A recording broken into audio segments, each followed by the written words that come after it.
Hey, I'm Grayson Eller, and I'm next on Quad Radio.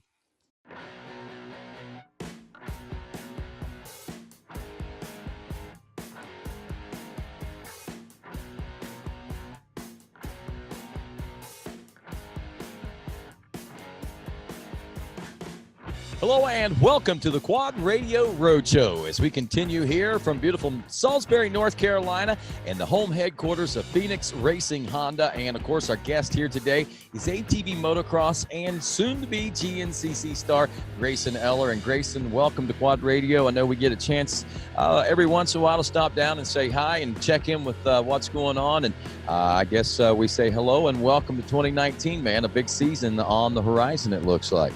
Oh, for sure. I mean, I had a really long off season last year with my injury, but I'm ready to get back in there this year. No doubt. And that's one thing. I mean, you've had a rather storied career. You had a really good youth career. You had your ups, you had your downs. You break into the big bikes and the amateurs. You've had your ups and your downs. And every time your downs come along, it seems like there's been some sort of an injury that has plagued you in some sort of way. And I guess last season we were expecting some big things, and then all of a sudden it just kind of fell flat, huh? Yeah, I had an injury in my wrist. My scaphoid was fractured, and apparently for a long time because at Texas I just landed off the side of a jump, didn't crash, just jammed it up. And the next morning, couldn't move it, so I was like, I need to go get this checked out. I only had to race once that day, so we went to the hospital real quick, got an x-ray. The guy comes back. He's like, well, your wrist has been broken. I was like, that sucks. He's like, no, like for a while. I'm like, oh. It's like, it makes sense because it's been hurting. Yeah. So, and that's strange. Do you have any idea how you injured it or anything? Well, I broke the same arm whenever I was younger in the 300 class. And then I was off that couple months, and then as soon as I come back, I fractured my other arm. So I'm thinking that's the only time I can remember having any major injury. That could have been it because they were really focusing just on the arm and they didn't really look into the wrist. Right. So, and that's something that popped up and plagued you a little later on. So what did they do to rectify that situation? Just a little time off? Yeah, well, since it's been broke for so long, it had a bunch of bone growth already on it. So they had to go in there, take it out, clean it up, and then they took bone out of my hip and put like a wedge in there and put a screw through it. And I was out for probably 3 months in a cast. And then it's been taking a while to get back on there, but I'm feeling more comfortable. And when May comes around, that'll be the 1 year mark on the surgery. So I'm hoping, usually people say it takes about a year to get over stuff. So maybe by then it'll feel close to 100%. So if you had to say I'm at X%, where are you at now with still a few months to go before May? Movement-wise, it just kind of plateaued. So, I mean, I'm probably 60, 70% movement, but strength and pain, I feel like I'm at 80% almost completely over it. So things are looking very positive then. Yeah, like I'll have to wear my Mobius wrist brace for probably the rest of the while I'm riding, but I mean that's completely fine as long as I can still ride. And obviously with the new season coming up, you know, you've come up through the ranks, you've raced with certain people, but this year you're not moving on. I mean, you've been one of those riders that's moved up through the ranks pretty quick, but this year you guys have elected to keep at the same place you were last year. And I know that's something that you and I were talking about the other day. You said, you know, you personally, I mean, it was kind of bothering you, I think, that all the guys that you've been racing with are moving on and you're kind of maybe stuck back there with a whole new group of people coming up through, huh?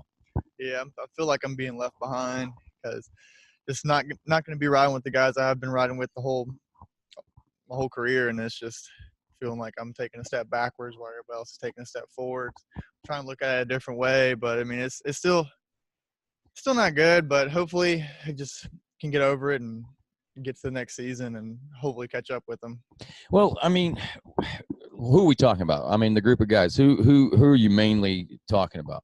Like Noah, Logan Stanfield, Brogan Geyer, Troy Heel, Cody Ford. I mean, all them guys. A couple of them are moving in the pro class already. So, I mean, I'm pretty far behind. But, I mean, if I'm not ready, if I don't feel like I'm ready, I'm not ready. Right. And obviously, I mean, you know, your path has been a little different than those.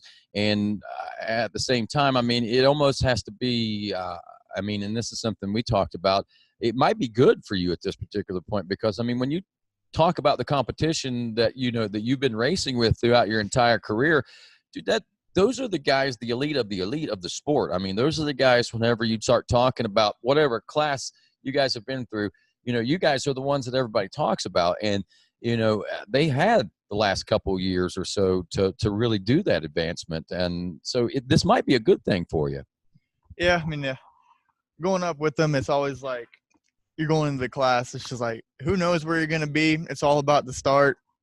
I mean, everyone's so close within each other with like lap times. And I mean, this year, I'm hoping I can be up front. I mean, I have good confidence that I can be up there, but there's no certains in this sport. I mean, there's always going to be fast guys in every class. So I'm hoping I'll be up there battling with whoever's going to be up front in the 450A and pro sport class. I mean, I'm really excited. I'm hoping I can get some confidence back, because I'm not sure where I'm going to be, honestly, but I think I'm ready, as ready as I can be. Well, and with that, I know with the new effort that Phoenix Racing is putting forth, you know, we've already talked I've talked to a few of the two-wheel guys that are with you. I went to an arena cross race down here. We've got the ATV team, obviously, and reading the report, you guys are going to not only be racing ATV moto, but you're actually going to be dabbling in the wood side of things. You're going to be doing GNCC for 2019. And that's not anything that you're necessarily new to, because you've kind of been dabbling the last couple of years. Yeah, I planned last year to try to run the whole series, but with the injury, I only got 3 rounds in at the beginning, and then I missed 8 or 7 in the middle, but I was able to come back and hit the last 2. So, I mean, at least I was able to get back in there and get used to it again. So, I mean, it's coming up in 13 days. It's closing in quick, but I'm super excited. So you're counting down the days. For sure. That's pretty interesting. I mean, because 5 years ago, was GNCC a thing that was even on your radar at that particular point? No, my first one I went to go watch was at Florida, and we were watching Hayden on the 4x4, and they had like one of the big mud holes there, and they come through, and one of the dudes in his class just sunk straight up to his handlebars. And I mean, those 4x4s are 5 feet tall. It's a 5-foot hole. I was like, I don't want none of that. But somehow or another, you found yourself out there. Yeah, we had found a local cross country bike this dude was trying to sell, and my dad was like, "You want to run it?" I was like, "I'll try it." I would try. I'm like, it is a blast. It really is. So, and you actually found some pretty good successes, if I remember the first race out. I mean, you were up front of the pack of the college class, if I'm not mistaken, right? Yeah, the dead engine starts were a problem last year, but I was able to finish, I think, 2 seconds with the first 2 rounds, and very first race, got to first, but them trees will get you. Yes, they most certainly will. So, training aspects, do you do any training for the woods, or are you just going to rely mainly on the moto skills to take you through the woods? No, I've definitely been trying to work on my endurance. I've been trying to do like more long distance, low intensity things, and been trying to get into road biking, mountain biking for just longer distance, getting used to the 2 hours of active time. And because it was a rude awakening last year for sure. I mean, first 2 laps were good, but the last 2 you were just holding on, trying to survive. Well, it's a good learning curve for you, and you got something to bank on and to work with, I think, there. So that's good news. I'm excited to see what this season holds. Now, what class are you going to be running in the GNCC? I'll stay in the college B class like I was last year. I was like, didn't get to finish. Don't know where I'm going to be at. No reason to move up. Right, and see what the competition is. And I totally agree. That's a good benchmark to start from. And with that, a lot of things on the horizon. But, you know, a lot of folks might wonder how we got to where we are. And we'll find out a little bit more about that when the Quad Radio Roadshow continues right after this. Quad Radio is made possible in part by Root River Racing, supporters of amateur and professional racing on the local, regional, and national levels. And Root River Racing invites you to follow their Facebook page and the D6 Ultimate Quad Series Facebook page, where you can keep up to date with one of the nation's premier local championships. Here with our sponsored rider, Walker Fowler, championship again. Just tell me a little about our relationship that you have with DP. My relationship with DP Brakes, man, goes back from literally I believe 2002 or 2003 when I started running national stuff. And owner Larry Mills, we kind of were in contact with him even before that. So, all our youth dirt bikes at the time, KTM 65s, the Cobras back in the day, 300EXs, Raptor 250s, YFZ 450s, and now in a YFZ 1000R. He's always had us covered, and it's just been, stopping has never been an issue in my world. B&R Motorsports Racing Engines and Suspension is a family-owned and operated business with over 15 years' experience working on motorcycles, ATVs, dirt bikes, side-by-sides, and snowmobiles. Striving to provide the best customer service, products, and prices around. Check out bnrmotorsports.com. The website has an extensive inventory of parts for the YFC 450RX, the Raptor 125, Can-Am, side-by-side, wheels and parts, and also shocks, shock parts, and springs, and more. That's bnrmotorsports.com. Impact Solutions is your U.S. factory-authorized Elka suspension headquarters. Located in Little Hocking, Ohio, call Impact Solutions today for service, parts, warranty, sales, and technical support. Call 740-989-2026. And be sure and like them on Facebook. Impact Solutions. All right, welcome back to the Quad Radio Roadshow. Rodney Tomlin along with Grayson Eller. We are at the Phoenix Honda Racing Shop in Salisbury, North Carolina for the Quad Radio Roadshow. And talking with Grayson a little bit about ATV Moto, how he got to where he was and how he got into GNCC. And we've got some pretty cool things. Looking forward to that as the season is definitely upon us here for GNCC and not far around the corner for ATV Motocross as well. But, the Phoenix Racing Honda effort is a pretty neat thing. We're seeing something, Grayson, that we haven't seen in a long, long time, and that is a lot of support coming into the racing of off-road and ATV as well as two-wheel through factory Honda involvement. And I have to credit a lot of that to, obviously, your dad, David, who is the team owner of Phoenix Racing, and I think mainly because of you. The story goes, you're not much of a two-wheeler. However, your dad was a very intense and a very strong and top two-wheel racer back in the 80s, I guess it was, right? Yes, sir. I mean, he had the motocross background. He tried to put me on one, and I took that 40 straight into a tree. That was the end of that. And I've tried to get back on a dirt bike once in a while, but God's given me enough signs to say it ain't for me. Every time I get on one, something happens. So it's done. There's no reason to mess with the two wheels anymore. I'm gonna stick to my four. Leave it at that. And hey, that's fine. You found your place, and your dad was okay with that. But one thing that we can point out, ATV racing is obviously since 2008 hasn't been the strongest. I mean, you remember we had all the factory involvement. Honda had their effort going in. Suzuki had semis there. Kawasaki had a semi. Can-Am had a semi.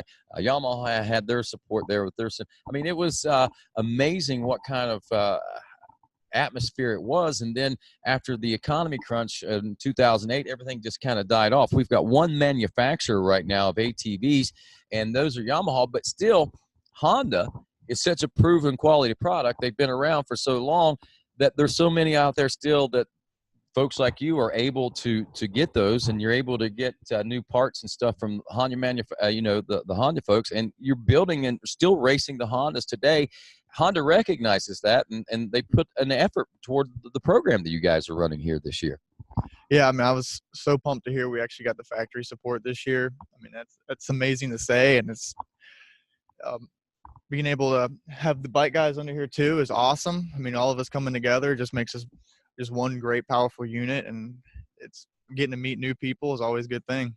It is, and the neat thing about this is this came from a love of the sport of racing from your dad and wanting to see success. And I think in a nutshell, the best way to put it is your dad saw the ATV racing industry was failing. He wanted to try to help pick it up. So he started talking with some manufacturers, Honda, I guess, trying to get their involvement back into and open their eyes up, maybe get them to start producing a new ATV. not happening yet, and doesn't look like that's necessarily going to happen in the future. But what he did was it opened up a whole different set of doors for him and for the ATV racing, which brought in the support for Joel. It brought in the support now for you, the Red Rider team, and this whole conglomeration of Phoenix Racing. You've got the ATV Moto team, you've got Arena Cross, you've got a Supercross team, outdoor motocross team for two-wheel and for the ATVs, and the GNCC team now. I mean, just from an idea of just trying to get a little bit of support into ATV motocross, it's grown into something huge, man. And I mean, that you got to be pretty happy to see that your passion helped build something like this, I think. Oh yeah, that's what my dad, he saw the ATV motocross, and he's like, there's not much difference between the bikes and the quads, and that's just what he wanted to bring to like the dirt bike spectators and bring it all together. But like it's really similar, and my dad enjoys it, and he wants to see if other people can bring more attention to it and just help it grow. Because I mean, this team's been growing exponentially every year. I mean, it's just getting larger and larger, and more people, and all the support, and it's just amazing. Yeah, and it's a true support effort, and tipping the hat to Honda, recognizing the grassroots of racing through GNCC and through ATV Moto and even the local motocross. I mean, they're really picking things up. But I think it's a pretty neat platform. And though we do not necessarily have any illusions of grandeur that we're going to see a new ATV produced in the future anytime soon, just having the support of the Red Riders, I mean, with this program is saying a whole lot, I think, for where Honda's intentions may lie in the future, I think. Oh, yeah, they for sure care. I mean, they're showing us, especially this year, is like they give us the support, and it opens our eyes and say, hey, they didn't forget about us. No doubt. And with that, what's it like with going from a strictly ATV Moto focus to what we got going on right now? I mean, we spent the weekend in Greensboro, North Carolina for Arena Cross and watched that. You've got Andrew DeLong and Austin Lee hanging out in the shop working the G. I mean, the atmosphere has got to be so much different than it was. Well, heck, when I came here 2 years ago, I mean, the place already looks different. Oh yeah, there's way more dirt bikes in here now, that's for sure. But the guys are awesome, and they really do. I think they have a bit of respect for us as well as we do for them. Because Isaac, whenever he went with us to club and he saw us ride, I mean, he was just blown away. He's like, he would watch us ride the sand track, and we were watching Joel, and he was like, that's just crazy. He's like, how does he do that? I'm like, they're just on a bike. He's like, but that's a bike. He's like, this is a quad. I mean, it's really cool how they really do have respect for us, and some of them don't, but I mean. Well, I mean, I get it. I get what it's all about. But once you see somebody with talent ride, then all of a sudden there's a whole same way with a motorcycle. If I went out and watched some spode ride around, yeah, I'd feel the same way about two wheels, But you get the right people in the right circumstances and situations, it's a whole different light. But it's good to see the two worlds coming together, and amazingly, it's good to see that honestly, you're probably a big part of the responsible for that, because of your dad just wanting to see things do well for you and what you were doing and where your passions were, and it's led into this. It's helping, I think, ATV Moto. It's I think going to help GNCC is doing well, but I think it's another thing that's going to help out all around, just to see this kind of support like this, and we'll see what the future holds. That's for sure, I guess. Yeah. So what at the end of 2019, Grayson, we're looking at an ATV motocross season out of the way. We're looking at a GNCC season out of the way. Where do you hope to be sitting at the end of the year, say in November? With 3 championships. With 3 Oh, no, I'm kidding. Pro sport, it's class stacked like it is every year. So, I mean, you just have to wait and see where you fall. I mean, everybody trains different. Everybody has a different look on it. So, I mean, it's just whoever has everything figured out. A class, I'm really expecting top 3. Pro sport, I want to be top 5. And then GNCC, I'm going to try my hardest for a championship, but I for sure want to be top 3. That's the goal. Well, that's some good goals. Any parting shots or anything you want to say to the folks before we let you go today? I just want to thank everybody would help us with this program this year. I mean, it's amazing. Honda, Milwaukee, Kicker, the way people stepped up this year is just amazing. I can't thank you guys enough for helping make all of our dreams come true. Thank you. And any words of wisdom from Grayson Eller before we let you go? More gas, less brake. That's Grayson Eller. I'm Rodney Tomlin. This is the Quad Radio Roadshow.